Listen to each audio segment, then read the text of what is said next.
निशंक होई रे मना, निर्भय होई रे मना, प्रचंड स्वविबळ पाठीशी नित्य आहे रे मना, नित्य आहे रे मना. जय शिवदत्त श्री स्वामी समर्थ महाराज. हा बोला. हॅलो. हा बोला ताई. श्री स्वामी समर्थ ताई. श्री स्वामी समर्थ ताई बोला. नाही, मला अनुभव सांगायचा आहे. हा सांगा सांगा. तर इथे नेटवर्कचा खूपच इश्यू येत आहे, म्हणून मग मी म्हटलं तर लिहून पाठवू का? नाही ताई, लिहून तर आपण घेत नाही, कारण तेवढा मला वेळच नसतो ताई. हा, तुम्हाला कधी वेळ असेल तेव्हा करा. नाही आता सांगू शकते ना मी. हा सांगा सांगा मग.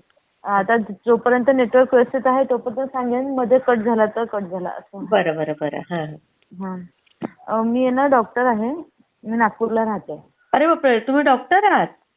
हो, पण अरे वा. कसं लग्न झाल्यानंतर मग फॅमिली सपोर्ट नसल्यामुळे मी आता हाऊसवाईफ आहे. घरी आले तितके पेशंट बघते. अरे वा. मला ना स्वामींचं म्हणजे मी शिकायला होती तिथे सांगलीकडे. अच्छा. हा, तेव्हापासून म्हणजे माझे बाबा 2005-06 मध्ये एक्सपायर झाले. अरे वा. आणि तेव्हा मला असं स्वप्नात एक म्हातारा माणूस दिसलेला. आणि असं खूप असं दिसलेलं, म्हणजे असं हिमालय पर्वतासारखं. आणि मी फार घाबरून गेले. आणि पालखी घेऊन आलेला तो माणूस मला घेऊन जायला, आणि मी फार घाबरलेली स्वप्नात. अरे मी काही गेली नाही. तर मला तेव्हा त्यांनी सांगितलं काय मी पुन्हा येईल. आणि मला अजून क्लिअर आठवतं सगळं. अरे वा. मी फार घाबरायची. कोणी असा म्हातारा आणि म्हणजे केस नसलेलं दिसलं ना की मी घाबरून जायची. असं झालेलं. मग नंतर तिथे सांगलीच्या आसपास हे आहे ना औदुंबर आणि नुसेवाडी आहे ना, तसंच आम्ही मैत्रिणी गेलेलो इकडे तिकडे दर्शनाला. नंतर माझी भीती आपोआप कमी झाली. अरे वा. आणि असं काही माझ्या डोक्यात असं कधी नव्हतं की मी स्वामींचं करेल म्हणून. हो ना. आणि हो, काहीच नाही असं. मग मी विदर्भाची शिक्षणामुळे तिकडे आलेली. बरोबर बरोबर. आणि मग तसं झाल्यानंतर मग पुन्हा माझ्या मुलाच्या वेळेस नाही का मी प्रेग्नंट होती, तेव्हा पण मला स्वप्नात एक साधू दिसलेला. अच्छा. आणि त्यांनी मला एक सोन्याची अंगठी दिली, बोटात घालून दिली माझ्या उजव्या हाताच्या. आणि मी त्याला म्हटलं हा मला असं दुसऱ्यांचं काही नको, जे माझं असेल ते मला मिळेल, मला दुसऱ्यांचं काही नको. म्हणून मी अशी काढली की, आणि आपलं समोरचं कांड बारीक असते ना तरी तिथे अंगठी ती फसलेली. अरे बापरे. तरी हो, आणि तरी 2-3 दिवस माझ्या बोटावर ते अंगठीचा फसल्याचा वळ होता, मार्क फसलेला. अरे बापरे. हो, आणि तरी माझं असं काही डोक्यात कधीच नव्हतं.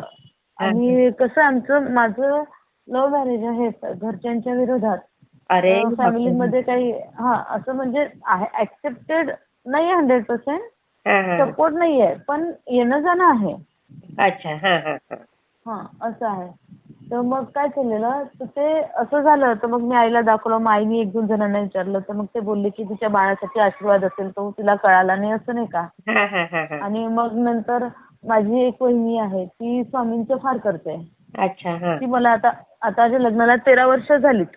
अरे ती मला 2 वर्षापूर्वी बोललेली की ताई तू सारखे फॅमिली प्रॉब्लेम सुरू आहेत, हे आहे, तर तू तारक मंत्र वगैरे म्हणत जा. तर मग मी तिला म्हणायची नाही, ते स्वामींचं फार कठीण असते, माझ्याकडनं एवढं देवाचं होत नाही, मी काही करत नाही. आणि माझं सारखं असंच चाललेलं. पण तेव्हा मार्गशीर्ष महिन्यातल्या एका गुरुवारी काय झालेलं, मला असं दिसलं की माझ्या मुलांनी फुलाची टोपली अशी आणली, आणि मी वळून बघते तर काय, तर ते पूर्ण स्वामींच्या आकाराला अशी आकृती तयार झाली. तरीही माझं मन असं तयारच नव्हतं होत हे सगळं करायला. आणि एक दिवस अचानकच, म्हणजे असं साफसफाई चालू होती घरातली, आणि अचानक डोक्यात काय आलं कळालंच नाही. गेली मूर्ती घेऊन आली स्वामींची, आणि 9 गुरुवार करून टाकले. म्हणजे होऊन गेले, ते होऊन गेले, असं काहीच नाही. आणि बस तेवढंच त्याची रोज तारक मंत्र वगैरे काही म्हणायची नाही, रोजची आपली देवाची पूजा असंच चाललेलं. मग नंतर तारक मंत्र वगैरे ऐकायला सुरुवात केली हळूहळू. आणि गेल्या वर्षी नवरात्रामध्ये ना म्हणजे 8-8 दिवसाच्या अंतराने 2 वेळेस माझा ऍक्सिडेंट झाला. आणि हो, पार्किंग मधनं मी गाडी काढत होती ऍक्टिव्हा, आणि पूर्ण गोल गोल फिरली तिथे. तिथे डस्ट असतो ना खाली, त्याचं झाकण निघलेलं होतं, आणि पिलर पण होता. जर माझं डोकं पिलरवर किंवा त्या झाकणावर पडलं असतं लोखंडाचे तर मी तिथेच गेली असते.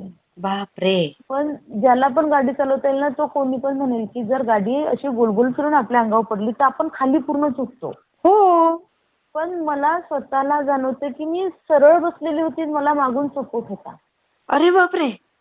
हो, मी तर घरी येऊन मला जेव्हा ते जाणवलं की मी दुसऱ्या तिसऱ्या दिवशी मी त्या धक्क्यातनं जेव्हा वरती आली तेव्हा मला समजलं नाही मला स्वामींनीच वाचवलं. मागून सपोर्ट देणारी व्यक्ती कोण? बापरे. आणि मी पार्किंग मध्ये पडली. रस्ता आमच्या तिथून असा बाहेरून रस्ता इतक्या जोरात पडली की रस्त्यावरून लोक धावत आले मला पार्किंग मध्ये उचलायला. बापरे. आणि तरीही काही झालेलं नाही. अरे वा. आणि स्वामी सेवेत असल्यावर. हो, आणि तरी पण माझी अशी फार सेवा नव्हती बरं सुरू. हो ना. हो, नाही फक्त रोज आपलं देवाचं हे करायचं, देवाची रोजची पूजा करायची, स्वामींच्या पाया पडायच्या आणि बस स्वामी सगळं तुमच्या हवाली बस असं म्हणून. आणि त्याच्यानंतर लगेच 8 दिवसांनी काय झालं मी माझ्या मुलाला घ्यायला गेलेले स्टॉपवर, त्याच्या स्कूलच्या स्टॉपवर. तिथे असा फार मोठा स्लोप आहे, उतार आहे तो चौकामध्ये. आणि मागून त्याच्या साईडला ट्रेडर्सचं दुकान आहे. तर त्यांचा मालाचं तरी बराच मोठा म्हणजे ट्रक होता, त्याच्यात पूर्ण सामान भरलं होतं, गज वगैरे असं नाही का लोखंडाचं. हो. आणि तो मागून एकदम आला आणि टर्निंगवर खूप तिथे गर्दी राहते. त्यांनी मला मागून ठोकलं. माझी गाडी उतारा उभी, जरी स्लो असली तरी पण गाडी स्लिप तर व्हायला पाहिजे. काहीच झालं नाही. मी काय म्हणते कोणीतरी हँडल पकडून गाडी स्टेबल माझी उभी. मी हल्ली फक्त मला झटका पडला, मी एकदम हँडलवर आदळला गेले. डोकं माझं हँडलवर माझ्या गाडीच्या आदळला, पण माझी गाडी जागची हल्ली सुद्धा नाही.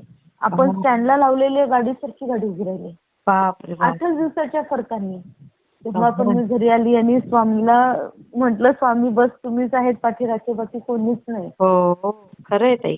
हो, आपण स्वामींची सेवा करतोय ना ताई तर त्याचं आपल्याला काही ना काही रूपात मिळते. हो, आणि आता मी विचार केला ना तर मला असं जाणवलं की माझ्या मुलाचा जन्म सुद्धा गुरुवारचाच आहे आणि एकादशीच्याच दिवशीचा आहे.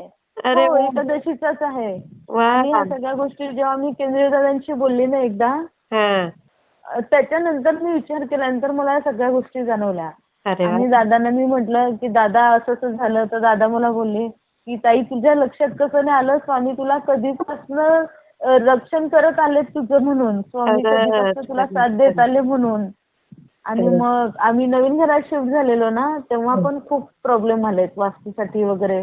पण सगळं सुरळीत, म्हणजे काही पण प्रॉब्लेम झाला ना मी देवाच्या पाया पडून बाहेर पडली कामासाठी तर कोणी ना कोणी मदतीला येऊन जायचं.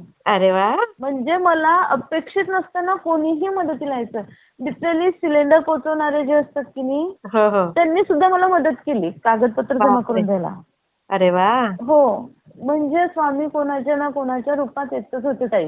मी सांगू नाही शकत. आणि इथे आल्यानंतर मग थोडं हे झालं, घरात म्हणजे ना वास्तुदोष निर्माण झाला. मग दादांनी सेवा दिली मला 21 दिवसांची सेवा केली. हो, केंद्रीय दादांनी. आणि तुमच्या चॅनल वरूनच मी त्यांचा नंबर घेतला होता. हो का. हो, आणि त्याच्यावरूनच बोललेली. आणि दादांनी सेवा दिली, मी सेवा केली. आणि नंतर काय झालेलं की माझ्याकडे एक फोटो पण नाही. माझ्या वातीमध्ये लिटरली स्वामी तयार झालेले महाशिवरात्रीच्या वेळेस. मी पाठवून तुम्हाला तो फोटो पाठवते मी तुम्हाला. हो नक्की पाठवा. हो, असं ओळखायला येतात स्वामी तयार झालेले. हो, तर दादांनी सेवा दिली. आणि स्वामींचा प्रगट दिन होता ना ताई, त्याच्या आधी 2-3 दिवस आधी नाही का मला सकाळी 4 वाजता ना चिमण्या आहेत आमच्या सोसायटीमध्ये, पण सकाळी 4 वाजता कुठे चिमण्या ओरडतात ना, पण माझ्या कानात चिवचिवाटच यायचा. अरे वा. आणि डोळे जरी उघडले ना तरी स्वामी दिसायचे, बंद असले तरी स्वामी दिसायचे. बापरे. मग मी काय केलं, तेवढ्या सकाळी उठून मी आपली घराचं सगळं साफसफाई करणार, देवाचा दिवा लावणार. आणि मी उठून बसली ना मला असं वाटायचं की इकडच्या बेडरूम कडे चिमण्या असतील, म्हणून मी दुसऱ्या बेडरूम मध्ये जाऊन झोपली ना तरी चिमण्यांचा आवाज यायचा. आणि मी उठून आपल्या कामाला लागली ना की आवाज गायब. अरे, पहिल्या दिवशी असं झालं.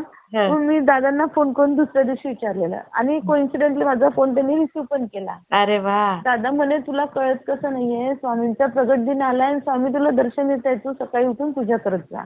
अरे वा. ब्रह्ममुहूर्तावर. हो, आणि मग मी केलेली ताई पूजा. हा. आणि त्याच्यानंतर एक दिवस काय झालेलं, हं. मला आधी स्वप्नात असं दिसलं हं. की असं ते पिक्चरमध्ये दाखवतात ना झॉम्बी टाईप लोक, हा हा हा. ते फार माझ्या मागे लागले आणि पूर्ण त्यांनी असं सर्कल केला आणि अरे ते आता मला असं तोडून खाणार अरे असं मला बापरे. स्वप्न दिसलं. आणि मी स्वामींचं नाव घेऊन त्यांना दगड धुंडे मारते तरी ते दूर जाईनात. अरे मग वा. शेवटी म्हटलं की असं तोडून तोडून आपल्या खातील त्याच्यापेक्षा आपणच करून जावं. मग मी बरोबर. स्वतःलाच मारायला लागली चेहऱ्याला काय. हा. आणि ते सगळे ते झॉम्बी टाईप होते ना, म्हणजे मला स्वप्नातच दिसते ते मरून गेलेत. अरे बापरे. आणि काही खोटं नाही, त्याच्यानंतर 3 दिवसानंतर मी तुम्हाला सांगते मला पॅरालिसिसचा अटॅक आला. या. हो. आणि फक्त माझा चेहरा थोडासा वाकडा झाला. बाकी बापरे. 8-10 दिवस माझी पूर्ण बॉडी आहे ना राईट साईडची हा. पूर्ण बधीर पडलेली होती. पण देवाच्या स्वामींच्या कृपेने माझ्या शरीरात कुठलीही विकृती आली नाही. फक्त उजव्या हाताला थोडासा त्रास आहे. बाकी बापरे. काहीही नाही झालेलं पण नाही. ते पण नीट होऊन जाणार तुमचं बघा. हो. ते पण होणार आणि सगळे रिपोर्ट एमआरआय दोन्ही एमआरआय नॉर्मल आले. सगळं नॉर्मल आलं. तर अरे मग मी वा. ते झाल्यानंतर दादांना कॉल केला. हा. दादा म्हणे, ताई तुला अजूनही कळालं नाही का म्हणे, हा. की स्वामींनी फक्त तू चेहऱ्याला मारून घेतलंस की नाही म्हणे स्वप्नामध्ये. तुला हा. राक्षस खायला यायला लागले तर तू चेहऱ्याला मारून घेतलंस की नाही म्हणे. तर हा. स्वामींनी तुझं सगळं फक्त थोड्याशा चेहऱ्यावरून नेलं म्हणे. तू आधी स्वामींना धन्यवाद बोल बोलले म्हटले. खरंच खरंच खरंच. आणि हो नंतर मी स्वामींना धन्यवाद वगैरे बोलली. आणि झालं ताई मी तुम्हाला सांगते ना, जेव्हापासून मी स्वामी सेवेत आली ना, हा. सगळं इतकं म्हणजे स्वामींनी मला 3 वेळा वाचवलं, मरणाच्या दारातून वापस आणलंय. बापरे. हा. हो. आणि माझा मुलगा पण आहे ना, जेव्हा मी एमआरआय करायला चालली घरामध्ये मला पॅरालिसिसचा अटॅक आला. घरामध्ये कोणीच नाही, मी आणि माझा मुलगाच. अरे तो बापरे. आता 11 वर्षाचा आहे. ओ. त्याला काय कळतं ना. तो बरोबर. पाहून माझा चेहरा वगैरे वाकडा झाला पाहून घाबरून गेला. म्हटलं काहीच नाही तू जा म्हटलं आणि बस. आणि दुसऱ्या दिवशी एमआरआय करायला मी चालली. माझे हसबंड पण डॉक्टर आहेत. त्यांना हा. सुट्टीच मिळाली नाही. अरे. तर मी म्हटलं की तुम्ही ठीक आहे मला बरं वाटतंय मी येते म्हटलं हॉस्पिटलपर्यंत. हा. तर एमआरआय करायला मी गेले हॉस्पिटलमध्ये. माझा मुलगा इतका छान माझ्या जवळ आला आणि मला काय सांगतो, मम्मा घाबरायचं नाही. काय म्हणायचं, श्री स्वामी समर्थ. अय्या. स्वामी आहेत ना, काही घाबरायचं नाही.